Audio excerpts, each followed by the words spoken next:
Hello, আসসালামু আলাইকুম। আমি ফারজানা বলছিলাম and welcome to my YouTube channel. Thank you watching this. And আমি হচ্ছে আহ ইয়া পুডিং বানাচ্ছিলাম।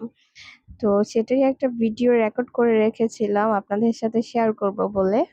সিম্পলি আমি বাসায় বানাচ্ছিলাম। আমার আমার খালামণি আমাকে হেল্প করছিল কিছু ইয়াতে।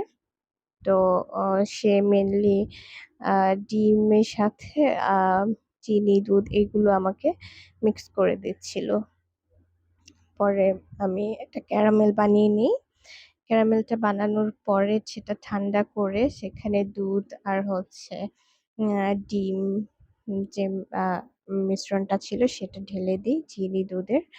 তো সেটা তারপর আমি আমার চুলায় বসিয়ে দিই। আমি চুলায় সেটা বানিয়েছিলাম। কারণ হচ্ছে আমার ওভেন নেই। সেজন্য গ্যাসের চুলায় বসিয়েছিলাম। আর আ পুডিংটা অনেক সুন্দর হয়েছিল। আপনারা যখন দেখবেন তখন বুঝতে পারবেন। একদম স্মুথ, একদম পারফেক্ট একটা পুডিং হয়েছিল। And this is my pudding. Thank you for watching.